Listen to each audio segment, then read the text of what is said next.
होगा नहीं होगा तब मैं प्रिपरेशन स्टार्ट करूंगा, तो बिलीव मी आप नुकसान में हो, आप बहुत बड़े नुकसान में हो, आप पछताओगे एक दिन। ऐसी कोई चीज़ नहीं होगी, आपके ट्रेड से, आपके डिसिप्लिन से, आपके हित में बातें की जाएगी। बेस क्या है, NEP है, उसमें बोला यही एक आपके लिए ब्रह्मास्त्र हो सकता है। इसके अलावा आप जो भी कर रहे हैं आप नुकसान में, आप घाटे में, बिलीव मी।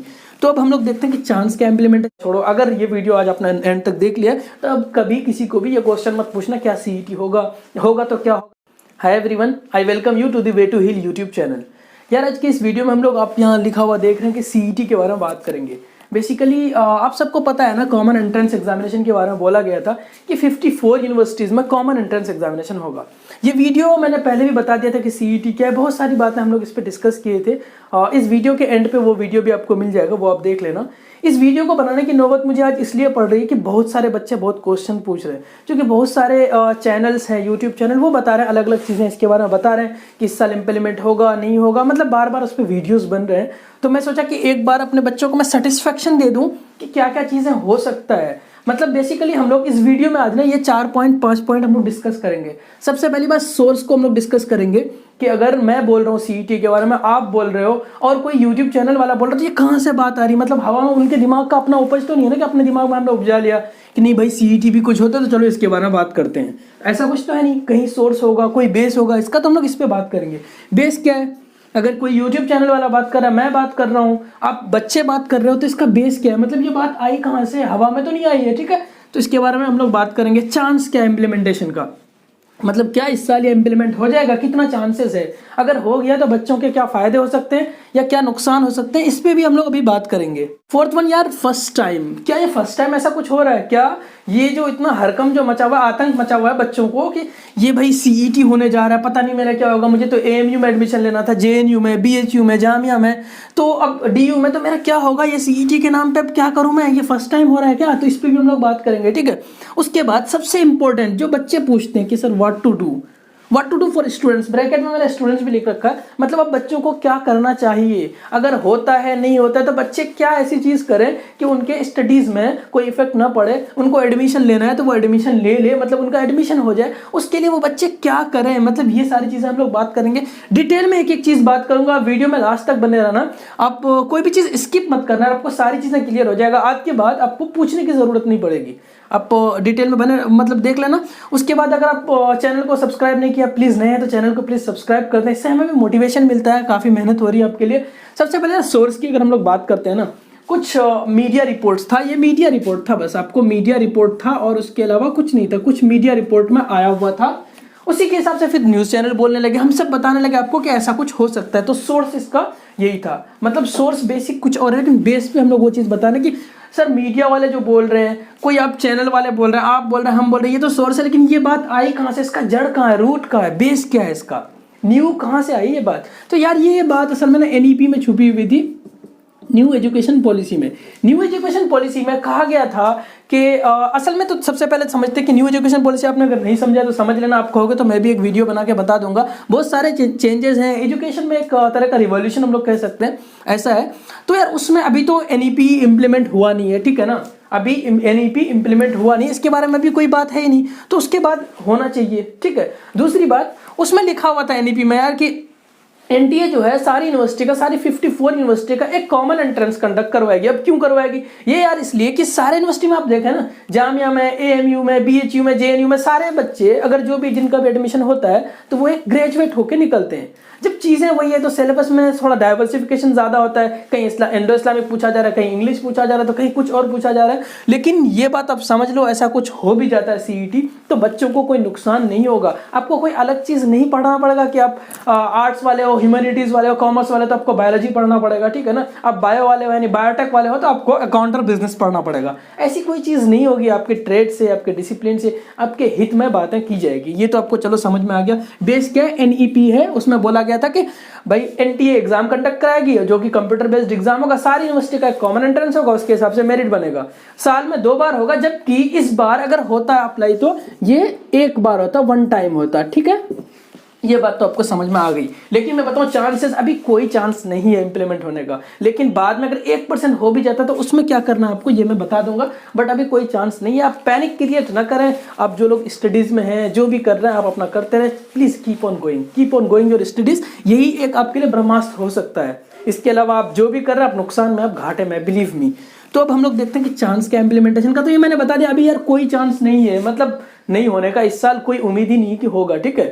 तो घबराने की बात तो पहले है ही नहीं। पहले पैनिक क्रिएट करना छोड़ो, सब बार बार यही क्वेश्चन पूछना छोड़ो। अगर ये वीडियो आज अपना एंड तक देख लिया तो अब कभी किसी को भी ये क्वेश्चन मत पूछना क्या सीईटी होगा तो क्या होगा, ये सारी चीजें पूछना छोड़ दो अब, ठीक है। फोर्थ वन हम लोग बात करते हैं, क्या फर्स्ट टाइम हो रहा है अपनी कंट्री में, क्या सारी यूनिवर्सिटी का फर्स्ट टाइम हो रहा है। तो यार बहुत लोग जानते होंगे यार CU सेट। अगर आप नहीं जानते हैं ना तो नेट पे सर्च करना CUCET, ठीक है, central university common entrance test. मतलब कि 2009 के बाद जो भी यूनिवर्सिटी बनी थी ना, उसको कहा गया था कि आप कॉमन एंट्रेंस टेस्ट के थ्रू उनके यहाँ एडमिशन होगा। तो वो सब चीजें चल रहा है। उसका अगर सिलेबस देखेंगे तो काफी मिलता जुलता होता है आपके BHU, JNU, जामिया सबके सिलेबस से काफी मिलता जुलता होता है। तो ये पहली बार कोई नहीं हो रहा है, ठीक है। उसके बाद JEE की अगर हम लोग बात करें यार, जिसमें आप IITs में, NITs में एडमिशन लेते हो और डिफरेंट कॉलेजेस में, इवन के JEE मेंस के थ्रू, जामिया में, BHU में, ये सब कॉलेजेस में एडमिशन हो रहा है। तो ये भी कोई पहली बार नहीं है। इसके इंजीनियरिंग के फील्ड में भी रिवॉल्यूशन आया। नीट की बात करें हम लोग, अगर मेडिकल के बच्चे नीट जो करते हैं उसके लिए, और हम लोग अगर बात करें यार बैंकिंग सेक्टर में बहुत बड़ा रिवॉल्यूशन इसी तरह से आया है IBPS के नाम पे, जो सारे बैंक का एक कॉमन एंट्रेंस हो जाता है, यानी कॉमन एग्जाम होता है, फिर उसके हिसाब से फिर बच्चों को बहाली होती है, ठीक है। तो इतना बड़ा कोई इशू तो है नहीं कि कोई अलग से चीज आ गई, अब हम लोग क्या करें। उसके बाद बच्चों को फायदा ही होने वाला है यार, क्योंकि बोर्ड के सिलेबस के हिसाब से वेरिएशन मार्क्स का बहुत होता है। अगर आप साउथ की तरफ देखें तो वहां पे कुछ और, नॉर्थ में कुछ, दिल्ली में कुछ, CBSE में कुछ, इवन के स्टेट बोर्ड्स तो देखें उनके बच्चों को मार्क्स कम मिलते हैं। और DU में मोस्ट ऑफ द कोर्सेज में जो एडमिशन होता है आपका मार्क्स बेस पे हो रहा है। तो बच्चों को मेरिट के हिसाब से अच्छा होगा, बच्चों का मेरिट के हिसाब से फाइट होगा, मेरिट के हिसाब से कंपटीशन होगा, तो आपको और भी इजी रहेगा। यहाँ पे मतलब पार्शियलिटी टाइप का जो लग रहा था, ऐसा कुछ नहीं होगा। आप एंट्रेंस देंगे, CET में बैठेंगे, आप जितना मार्क्स सिक्योर करेंगे उसके हिसाब से आपको कॉलेजेस मिलेंगे, आपको एडमिशन मिलेगा। तो इसमें तो घबराने की बिल्कुल बात है नहीं। बच्चों के हित में ये सारी चीजें हो रहा है। मुझे पता है जब भी कोई चेंजेस आता है ना किसी भी फील्ड में, तो हमें वो थोड़ा अडेप्ट करना हमारा मुश्किल हो जाता है, बट आपको तैयार रहना है। हम लोग भी तैयार हैं। जैसा भी होगा अपडेट बताऊंगा, हो सकता है मैं खुद आपको बता दूंगा कैसे पढ़ना है, सारी चीजें एक एक करके बताऊंगा। आप टेंशन न लें, आपको इस साल मैं अच्छे से गाइड करने वाला हूँ सारे बच्चों को। तो बिल्कुल यार टेंशन लेने की जरूरत नहीं है। अब बात आती है कि what to do for students. अब बच्चे क्या करें। चलो ये सारी बातें हमने तो कर लिया, सोर्स क्या है, बेस क्या है, चांस ऑफ इम्प्लीमेंटेशन क्या, फर्स्ट टाइम है, ये सब बातें हमने कर लिया। अब बच्चे क्या करें सर, हम लोग क्या करें। अगर होता है नहीं होता वो बात की बात, हम लोग क्या करें। यार मैं बताना चाहता हूँ, आप लोग अभी जिस चीज पे भी हो ना, जो भी चीज की प्रिपरेशन कर रहे हो उसके सिलेबस के अकॉर्डिंग पढ़ते रहो। अब बात आती है सर आप क्या कौन से सिलेबस की बात कर रहे हो। तो मैं बात कर रहा हूँ, अगर सपोज करो आप AMU में ग्रेजुएशन की तैयारी कर रहे हो, BA, BSc, BCom जो भी कर रहे हो, BTech जो भी चीजें हैं यार, BTech का तो अलग ही इशू है वैसे तो, लेकिन मैं बता दूं तो आप उसके सिलेबस के अकॉर्डिंग पढ़ते रहो। अभी बस आपको कुछ नहीं ध्यान देना। स्ट्रांग वही होगा, स्ट्रांगली फाइट वही कर पाएगा जो लास्ट मोमेंट में कुछ भी होगा। स्ट्रांगली फाइट वही कर पाएगा जो अपने सिलेबस को अभी से पढ़ रखा होगा, अच्छा खासा सिलेबस कवर करके रखा होगा, ठीक है। वैसे तो कहा यह गया था कि 7 लोगों की कमेटी बनी है, वो 1 महीने के अंदर, 1 मंथ, विदिन अ मंथ वो अपना रिप्लाई दे देंगे, वो अपना रिपोर्ट सबमिट कर देंगे, क्या होना चाहिए नहीं होना चाहिए, अपने तरफ से जो बताना है वो बता देंगे। लेकिन अभी तक नहीं आई। हम लोग एक्सपेक्ट कर रहे थे कि जैन के लास्ट तक आ जाएगा। आज 26 जनवरी है, तो देखते हैं यार कब तक आता है। जो भी आएगा आपको बता दिया जाएगा। तो ये बात हो गई। दूसरी बात यार, कोई अगर सोच रहा है ना, जो बच्चे सोच रहे हैं कि नहीं सर CET के बारे में पूरा आ जाएगा, होगा नहीं होगा, तब मैं प्रिपरेशन स्टार्ट करूंगा, तो बिलीव मी आप नुकसान में हो, आप बहुत बड़े नुकसान में हो, आप पछताओगे एक दिन। प्लीज मार्क माई वर्ड्स, जो होगा होने दो, आप पढ़ते रहो। मैं बस हाथ जोड़ के आप बच्चों से ये कहना चाहता हूँ, आपको इन सब चीजों में सोचना ही नहीं है। मतलब ये फालतू की बात है, आपको डेविएट कर रहा है आपके पाथ से। आपको इन चीजों में नहीं पढ़ना है, आपको बस पढ़ाई करनी है अपनी। मतलब अगर होता है नहीं होता फिर भी पढ़ाई तो आपको करनी है अल्टीमेटली, तो आप अपनी पढ़ाई करो। अब आपको आपके ट्रेड से पूछा जाएगा। हाँ कुछ चीजें हैं जैसे कि रीजनिंग और जनरल इंटेलिजेंस होता है, वो सारे बच्चों को पूछा जाएगा, जो कि बेसिक चीजें होता है, बहुत बेसिक। कोई चाहे मदरसा बैकग्राउंड से हो, स्कूल बैकग्राउंड से हो, आर्ट्स, कॉमर्स, साइंस, जो भी बैकग्राउंड हो आपका, वो सब लोगों को पता होता है, सब लोग अवेयर हैं। आजकल सब लोग कॉम्पिटिशन भी दे रहे हैं, कहीं ना कहीं SSC का दे रहे हैं, कोई बैंकिंग दे रहे हैं, कुछ ना कुछ हम लोग करते रहते हैं। SSC CHSL वगैरह 12th के लिए होता है, तो हम लोग ना MTS का होता है, तो हम लोग स्टेनोग्राफर, तो हम लोग ये सब चीज़ों को पढ़ते रहते हैं, ठीक है। तो थोड़ा बहुत हम लोग को नॉलेज होता है, आइडिया होता है, नहीं होता तो आपको कहीं अगर कंफ्यूजन हो तो आप मुझे पूछना।